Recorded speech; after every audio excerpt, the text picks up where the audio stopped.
Good afternoon, all of you.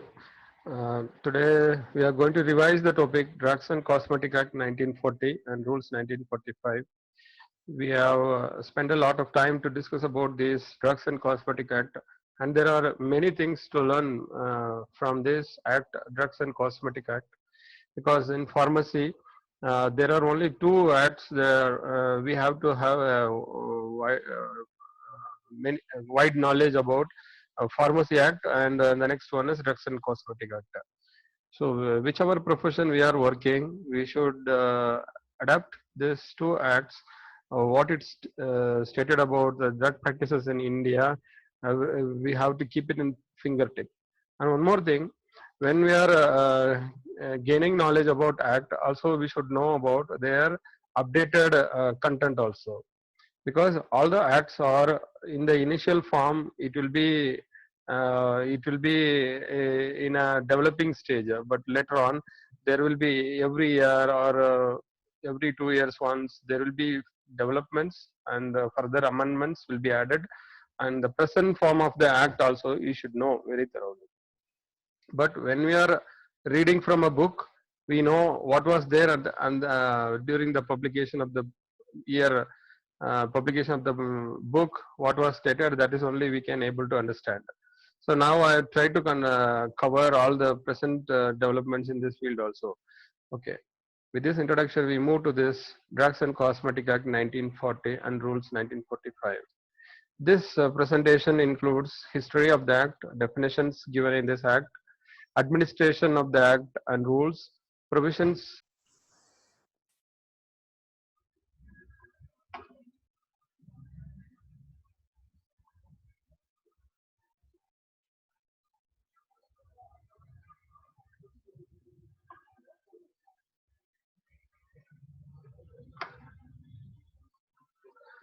And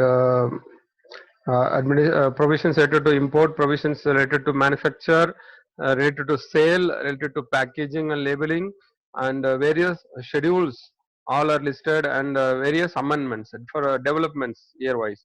It is mentioned here in this year 2008. Actually, the last amendment was made in the last year 2019, and a list of various forms given in this act. All we are going to cover in this discussion, and history of this act. During British rule itself, the basis of this act was made, actually providing poor health care systems in Indian citizen. So to develop that, various steps were taken. One is, there is an idea given that we have to regulate that pharma field by implementing various strict law, like Drugs and Cosmetic Act. That idea was started. Observations made by Drugs Enquiry Committee, Indian Medical Association was made, and Indian Medical Gazette notification was made in the year 1920 to 30, and then the drafting of the act was passed in the Parliament in the year 1940, Drugs and Cosmetic Act in the name, and there were many rules were added. That was in the year 1945, and after that it was throughout India it is followed. That is only the history behind this act. And amendments, I said amendments means changes made in this act. Many years the changes were continuously made, so we can see the importance of act, and how it is helpful in the government proceedings in 1955, 1960, 62, and in the year 64, 72, 82, 95, 2008, and in 2017, and the latest amendment in the year 2019. In 2019, that is the 11th amendment made in this act. 11 times there were changes made in this act. Objectives of the act. Every act there might be some objective. Why this act is important? To regulate the import, manufacture, distribution, and sale of drug in India. Of drug and cosmetics also included in this act. So same like drugs and cosmetics also regulated by this act. Their import, their manufacture, their distribution and sale, all are controlled by this act. Manufacture, distribution, sale of drugs and cosmetics by qualified persons only. So they will identify a qualified person and give license to them. So that is possible after this act. To prevent substandard in drugs. So this act defines what is substandard.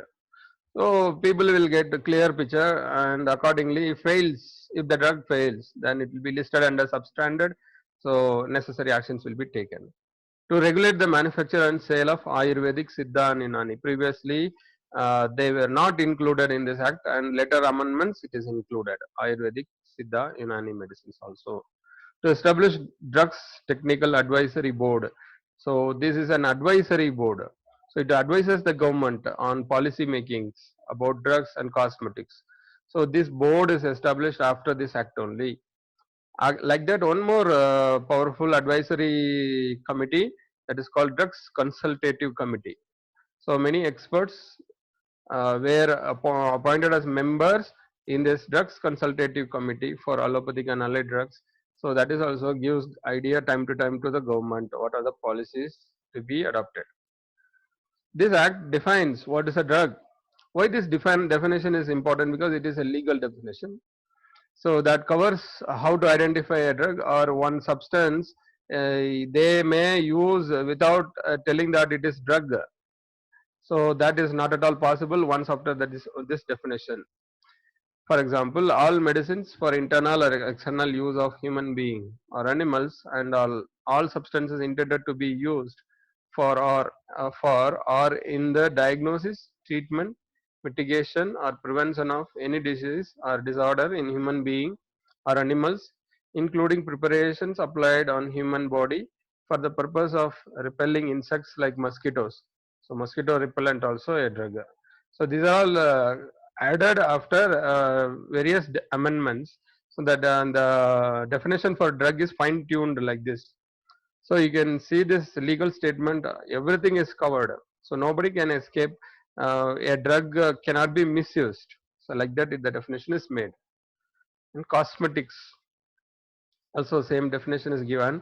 Any article intended to be rubbed, poured, sprinkled or sprayed on or introduced into or otherwise applied to the human body or any part thereof for cleansing, beautifying, promoting attractiveness or altering the appearance, and includes any article intended for use as a component of cosmetic. So like that the definition covers an entire part of cosmetics. So all substances are legally included in this category. So hereafter, once the definition is given in this act, wherever they mention it is applicable to drugs, means it is applicable to all the qualifying substances. So one word definition they will give elaborately in one word they will mention everywhere. That is why these glossaries are given in act. Like that, misbranded drugs means what?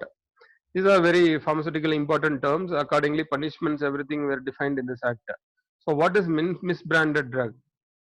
If it is so colored, coated, powdered or polished that damage in concealed, or if it is made to appear of better or greater therapeutic value than it really is, or if it is not labeled in the prescribed manner, if its label or container or anything accompanying cosmetic bears any statement which is false.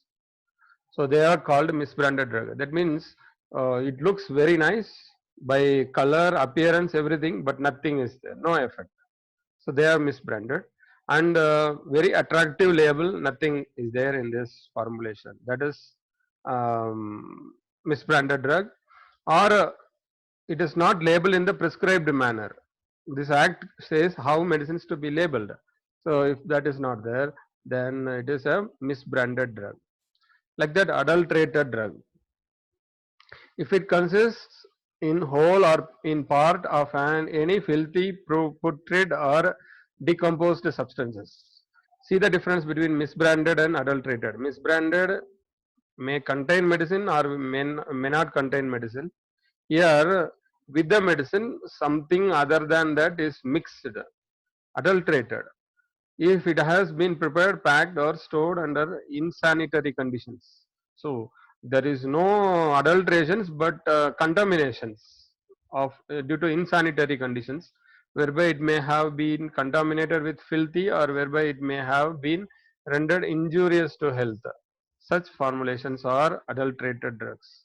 If its container is composed in whole or in part of any poisonous or deleterious substances, so impurity, yeah, in form of impurity may present in that. So if it is there, and that is may be toxic or may not be toxic, or it may undergo deterioration of the induce the deterioration of the product. So such material containing products are adulterated as per the act. Spurious drugs means what? If it is imported under a name which belongs to another drug, when the label may contain some name, internal product may be different. If it is an imitation or a substitute for another drug, or resembles another drug in a manner likely to deliver or bear upon it or upon its label or container the name of another drug. So it may look alike another drug, but it is not have that property or anything. It is not properly labeled. Such drugs, if its label or container bear the name of an individual or company purporting to be product of manufacturer, which individual or company is fictitious or does not exist. So some manufacturer name will be given. It is manufactured in India, like that, but no manufacturer may be like that. So such drugs are spurious drugs. And if it has been substituted wholly or in part by another drug or substance, so substituted wholly or partly, that is also spurious drug. If it purports to be product of a manufacturer whom it is not truly a product, so that manufacturer, sometimes the manufacturer may exist in that area, but they will not undergo manufacturing. Simply wrongly it is written in the label, made by somebody else. So that and all considered as spurious drugs. As per this act, punishments are very severe those who are manufacturing such medicines. And what is manufacturing? Definition is given in this act. In relation to any drug or cosmetics, includes any process or part of a process in making, altering, ornamenting, finishing, packing, labeling, breaking up, or otherwise treating or adapting. All this process, if you do any drug or cosmetic uh, with a view to its sale or distribution, but does not include the compounding or dispensing of any drug or the packing of any drug or cosmetic in the ordinary course of retail business. So like that, the definition is given for manufacturing. Patent or proprietary medicines means what as per this act? A drug which is a remedy or prescription presented in a form remedy for internal or external administration of human being or animal, and which is not included in the edition of Indian Pharmacopoeia for the time being, or any other pharmacopoeia authorized in its behalf by the central government.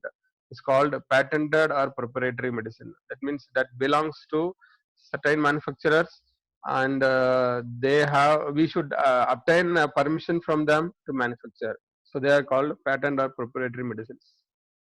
Okay, with this glossaries, we enter into this main part of this act, that is administration of the act and rules.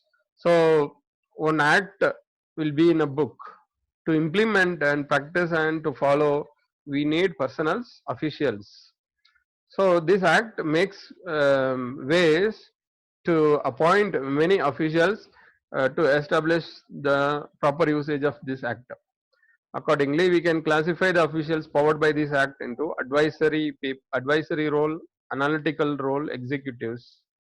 Advisory means the people those who are engaged with drug technical advisory board and drugs consultative committee. They are all involving in advisory role.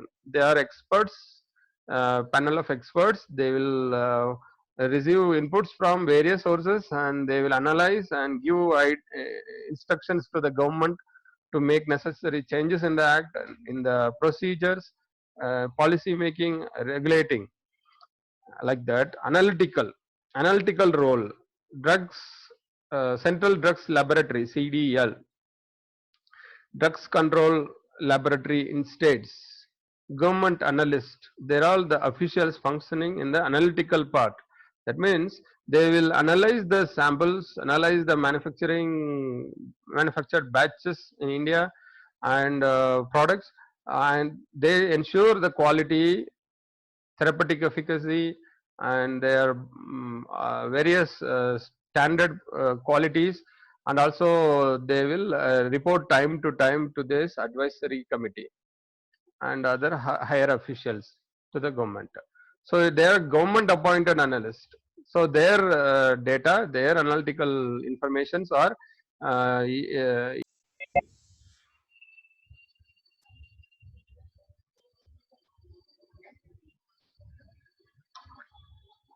so these data submitted by analytical officials are immediately taken into immediate effect, and necessary actions will be taken.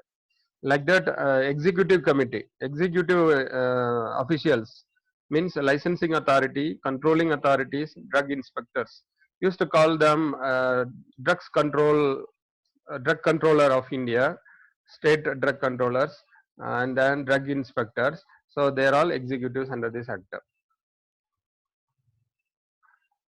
We see one by one drug technical advisory board, how it is functioning, what how members are appointed to this. DTAB, shortly known as drug technical advisory board, it is an advisory board to the central government, so it is applicable to all the states, functioning along with the central government. Ex officio members of this committee are Director General of Health Services, may be the chairman of the committee, Drugs Controller of India, Director of the Central Drugs Laboratory, Calcutta, Director of Central Research Institute, Kazauli, Director of Indian Veterinary Research Institute, Izat Nagar, President of Medical Council of India, President of Pharmacy Council of India, Director of Drug Research, Central Drug Research Institute, Lucknow, CDRI. So they're all ex officio members. That means they have their own office, they have their own objectives, functions, everything. Apart from that, additionally, they will be a member default to this DTAB. Nominated members of DTAB are two persons by the central government will be nominated, and without elections, with qualifications, they will be appointed directly. They are nominated. One persons by the central government from the pharmaceutical industry, two persons holding the appointment government analyst under this act. So they are already functioning as government analyst, and they will be appointed in this committee. And then elected members of this committee. One person to be elected by the executive committee of Pharmacy Council of India. Our council elect and send one member to this committee. One person to be elected by the executive committee of the Medical Council of India, doctors committee, also will send one member to this committee. One pharmacologist to be elected by the governing body of Indian Council of Medical Research, ICMR. You know very well. Now ICMR is reflecting in news everywhere, because they're only approving the testing kits of COVID-19 and even plasma therapy of COVID-19. So everywhere the ICMR is very popular now in news. And one person to be elected by the Central Council of Indian Medical Association. One person to be elected by the Council of Indian Pharmaceutical Association. So they are all professional bodies functioning in India. So from there, the members will be sent to the DTAB. So that is a member list. Once the committee is formed, what is their function? It is defined by this act. To advise the central government and state government on technical matters. For example, now they procured many rapid testing kits for COVID-19 from China, and Rajasthan is the state that reported that many of the tests are fails. Then that report will be sent to this committee, and they will analyze, and then they will advise to the government. Then accordingly, government proactively takes some steps that we stop throughout India this rapid testing of COVID-19. So this is one live example I told. To carry out the other functions assigned to it in according to this act. So these are the various functions. Drugs Consultative Committee (DCC), also an other parallelly functioning advisory committee to the government. It is also an advisory body. How it is constituted? Two representatives of central government, one representative of the state government will be there as a member in this committee. They're all experts in pharma and medical field, and the functions of the committee is to advise the central government and state government on the drugs technical advisory board and on any other matter tending to uh, secure uniformity throughout India in the administration of this act. So the DTAB may give some guidances to the government, in that the DCC will give explain to the central and state government what how this guidance can be implemented practically. So that is the role of DCC. The Drug Consultative Committee shall meet whenever required and has power to regulate its own procedures. So like that, they have power to make their procedures time to time. They can make changes. Central Drug Laboratory (CDL).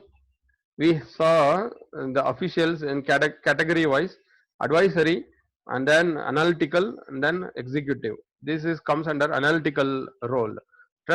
Central Drug Laboratory (CDL), established in Calcutta under the control of director appointed by the central government. Functions of the CDL is analysis or test of samples of drugs, cosmetics sent by the custom collectors or court. That means drug inspectors may seize some samples. If they found some violations, then that will be sent to the government to get the official report. So that will be sent only to this central drug laboratory. So that analytical reports will be immediately sent a copy to the government, also to the person who sent the sample. Also, drugs, imported drugs may be found spurious, misbranded. So related legal proceedings may take place in court, in Supreme Court or regional high court. That court may order to test and report to the government.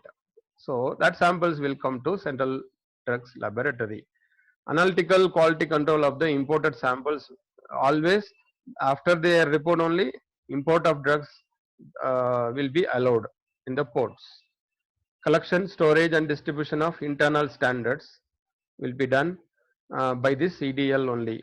Internal standards, we have to compare with the standard, and then only we can tell it is as per the standard. So we have to develop a standard.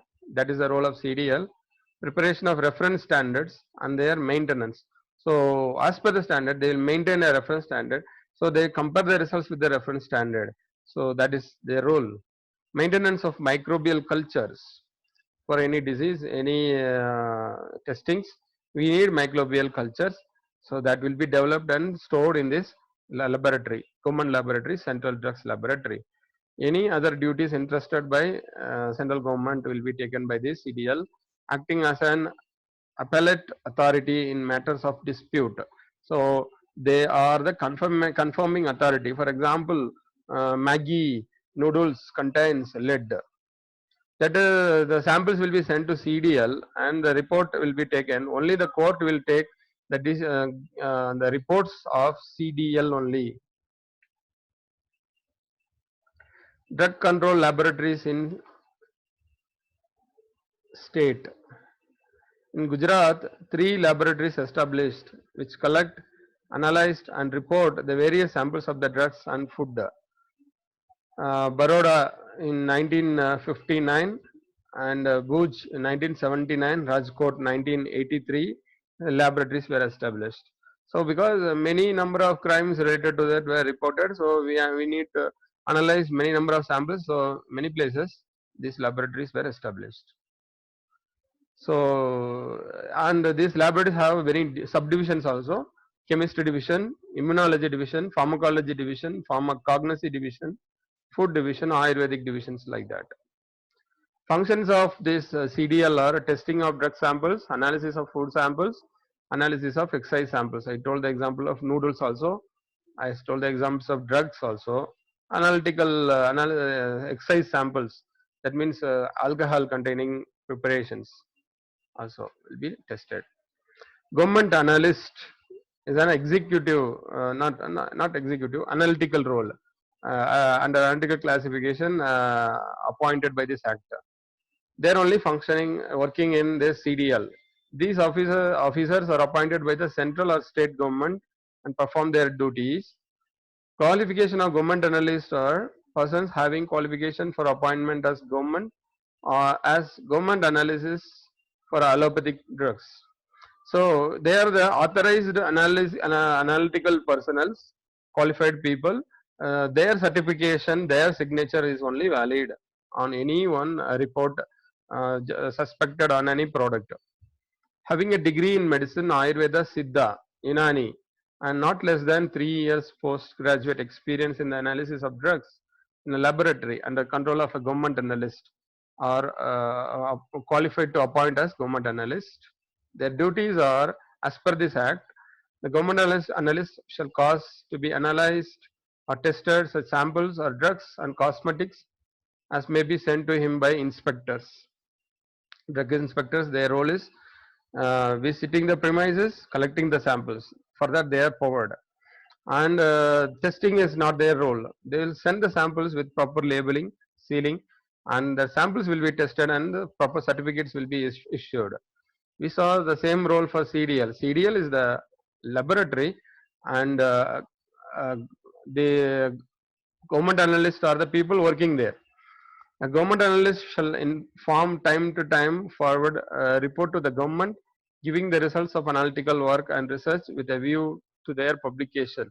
So once a report is generated about any sample given by drug inspector, a copy to the will be definitely sent to the government, and another copy will be sent to the drug inspectors. Okay, we complete with this discussion today, and we will continue in the next class. Thank you.